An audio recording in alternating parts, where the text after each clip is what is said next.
ৰাইজে যেনেকৈ আমাক কথা দিছিল, ৰাইজে সেনেকেই কাম কৰিলে যে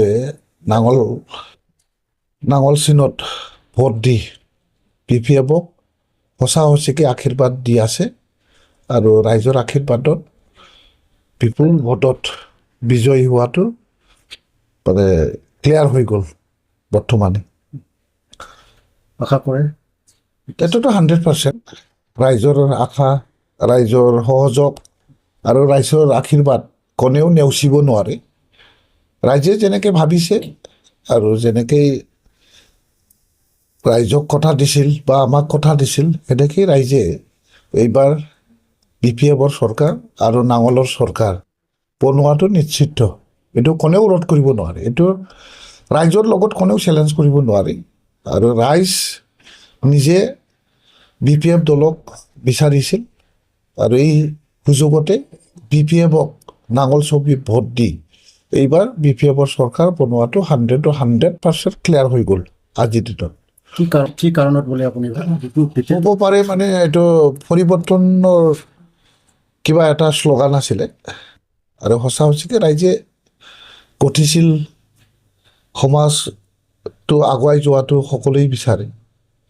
তেওঁলোকৰ যিটো মায়াজালটো বুজিব পৰা নাছিলে।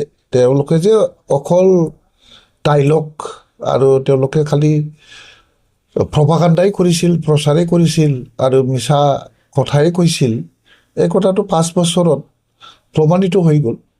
তেওঁলোকৰ যিটো শাসন, তেওঁলোকৰ যিটো অপশাসন, এই অপশাসনেই ৰাইজক কোনেও সন্তুষ্ট কৰিব নোৱাৰিলে আৰু ৰাইজে আজি অসন্তুষ্টি হিচাপে তেওঁলোকে নিজৰ পচন্দ আগৰ দলখিনিক আৰু আগৰ হাগ্ৰামা মহিলাৰ ছাৰক আকৌ পুনৰাই নিজৰ মানুহ হিচাপে নিজকে শাসন কৰিবলৈ আজি হাগ্ৰামা মহিলাৰী দেৱক আজি এই দায়িত্বটো দিবলৈ বিচাৰিছে। তাত আৰু কোনেও ৰোধ কৰিব নোৱাৰে, ৰাইজৰ লগত কোনে পাৰিব। আৰু তেওঁলোকৰ মূল কাৰণটো হ'ল অহংকাৰ। তেওঁলোকে সমাজখনকে চিনি পোৱা নাই নহয়। সমাজৰ লগত তেওঁলোকে কোনো লিংক নাছিলে, পাব্লিক ৰিলেটেড নাছিল। এই চৰকাৰখন মানে কিবা নাছিল, পাব্লিক ৰিলেটেড নাছিল আৰু তেওঁলোকে পাব্লিক কণ্টেক্ট কৰা নাছিল। পাব্লিকটো তেওঁলোকে হেয় জ্ঞান কৰি পেলাই তেওঁলোকে বহুতো ডাঙৰ একদম জ্ঞানী, নিজকে বেছি জ্ঞানী ভাবি আৰু তেওঁলোকে ওপৰ দেখি পেলাই ওপৰতে মানে তেওঁলোকে মানে কিবা কৰিছিল। আৰু সদায় তেওঁলোকে ছুইজাৰলেণ্ডত থাকি যিবোৰ ৰাইজক সেৱা কৰিলে, ছুইজাৰলেণ্ডত থাকি ৰাইজৰ কথা চিন্তা কৰিলে, ৰাইজে আৰু তেওঁলোকৰ চিন্তাটো কেনেকৈ বুজিব পাৰিব।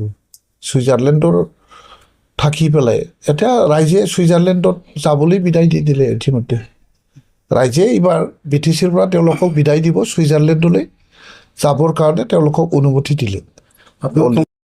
কামটো আৰু ৰাইজে তেওঁলোকৰ বক্তব্য শুনিছে, তেওঁলোকৰ বক্তব্যত তেওঁলোকে সন্তুষ্ট হোৱা নাই। তো কথাটো হ'ল এইটো BTC নিৰ্বাচন হয়। এই BTC নিৰ্বাচন হ'ল বা BTC চৰকাৰখন নিজৰ গাঁও, নিজৰ ঘৰ, নিজৰ এৰিয়া, নিজৰ অঞ্চল লৈ পলিটিক্সটো হয় ডেভেলপমেণ্টৰ কাৰণে। তো যি সমষ্টিবাসী ৰাইজে সদায় মোক পাই আছে, দেখি আছে, সুখৰ সময়তো মোক পায়, দুখৰ সময়তো মই যাওঁ, সদায় ৰাইজৰ লগত মিলি থকা এজন নিৰীহ এজন সমাজৰ এজন মানুহ হিচাপে মানুহে চিনি পাইছে আৰু মোক চিনি পায়। মই মানুহ, সমাজক মই ভাল পাওঁ আৰু সমাজৰ মানুহে নিজৰ মানুহক চিনি পায়। সেইটোকে নিজৰ মানুহজনক পাহৰি আনৰ কথা চিন্তা কৰাটো ইমান সহজ কথা নহয়। এইখিনি কথাটো